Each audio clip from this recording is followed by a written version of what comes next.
I think last thing on this week's pod, we wanted to talk about a new announcement of a new Open. Talking about the Philippines Open. The Philippines Open. So WNT again, dropping us another event, dropping it like it's hot. Gave us the Florida Open. It's going to start, I think it's in October.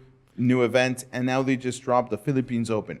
They are kind of matching the dates with the Reyes Cup that they're trying to push. You know, it's like the new Mosconi Cup, which I love. I think that's good, though. I think great. that's going to kindle the fire for the Reyes Cup, and they needed that for the Reyes Cup. Yes, and I think that it's a great thing they're doing, and it's so not fair, but so necessary for a country like Philippines that pool is basically a national sport. Yep.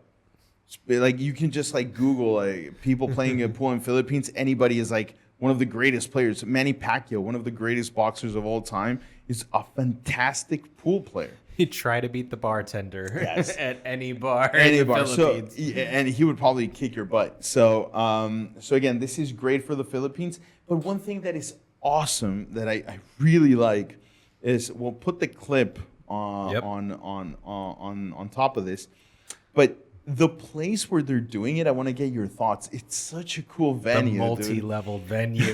It's a multi-level mall with, I think it's like a whole LED screen on top, where probably they're going to have, all this ambience with replays, colors, and all this stuff. And then having the crowd in this multi-level venue with the pool tables and the matches happening in the bottom. It's a badass awesome concept. I love it. And that is the freaking awesome thing. Again, I am not kissing anybody's butt, but when I see something that is done well, you have to praise it. You have to give props. I'm very much looking forward to it. Like, this is going to be one of the events of the year. They had the first Reyes Cup last year, basically the Mosconi Cup of Southeast Asia, and now they have some kindling to that fire. They're going to have the Philippines Open. Yeah. Very excited. Very exciting. So you're going to have the Reyes Cup, October 16 to the 19, and then you're going to have the Philippines Open, October 21 to the 26. It's going to be a stacked couple of weeks down at the Philippines. So it's awesome. And again, giving props to this, I think Emily Fraser is doing a fantastic job with this. It's again, this for whatever reason I'm referencing a lot of boxing in this, but who's like the president of Matchroom is Eddie Hearn, who same thing that happened in boxing. There's like all these crazy organizations everywhere, and this dude from Matchroom, Eddie, he went in, organized it at least for Matchroom, and has really like developed the sport and changed. And Emily is doing the same thing for WNT, and I believe she's been in the company for a long time. And these type of events, Florida Open, putting together the whole Saudi thing, doing this for the Reyes Cup that is going to be like pretty much the new Mosconi Cup, and this whole thing with the Philippines just shows how much new blood and innovation is coming into the sport, and I am all in. I think They're setting a new standard. It's freaking awesome, dude. I agree. I think there are some important ideas and concepts that they're honoring.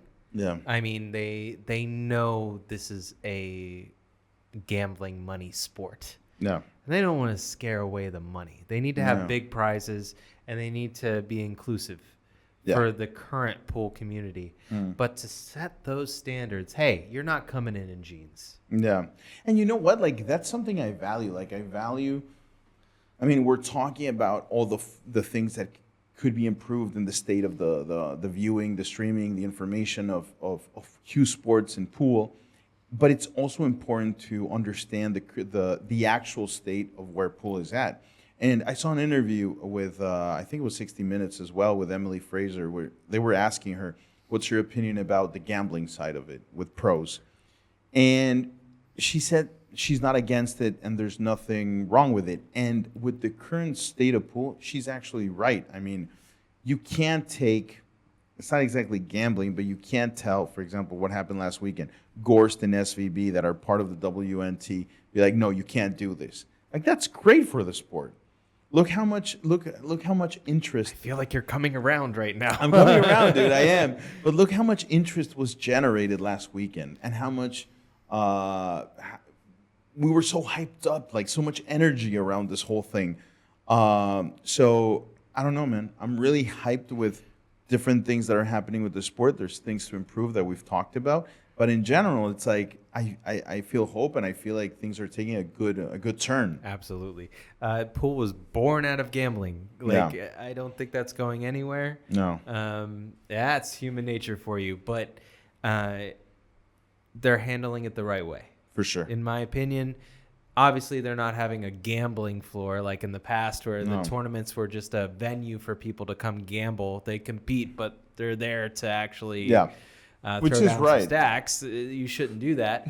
But also, hey, here's the standard. You're going to show up. This is how you're going to dress. We have some fantastic prizes for you. 100. Here's some tools for you to promote yourself and maybe get sponsored. Yeah. They're handling it absolutely the right way. I think we're on the same page. It's good for the sport. And it'll be very curious to see how that evolves as the new generation takes over. For sure. Like, I'll keep it 100 with you. I think the sport is evolving more today with everything that has happened in the last couple of years, especially because social media is being used and streaming is being used in a better way to reach the masses than in the past, where you depended on broadcasting, and broadcasting a sport was more tough. So evolution, I think the evolution of the sport, the pace that it's growing even more today than probably in the last couple of years or in some time. At least my feel is this. But in any case, great stuff coming up, man. We've got a great calendar coming up. And the rest of the year is going to be good. We're kind of at that mid marker, June, and we have some great events coming up, and we'll be vigilant. I mean, that wave is building right now, and it's about to crest, and it's about to be a whole lot of pool in the next couple of weeks. Yes, 100%. The next couple of months, the rest of the year. This is the Well, actually, July that's coming up. July is going to be a stacked month. So, I mean, you guys have to keep on the lookout, because next week we're going to have some previews for a new tournament of WNT coming up. We're going to preview some new clips. We're going to give you the news, and we're going to start previewing that Saudi World Championship with the current rankings and everything that's going down. The big boy money. The big boy money with $1 million on the line. That's going to be very interesting. I'm excited.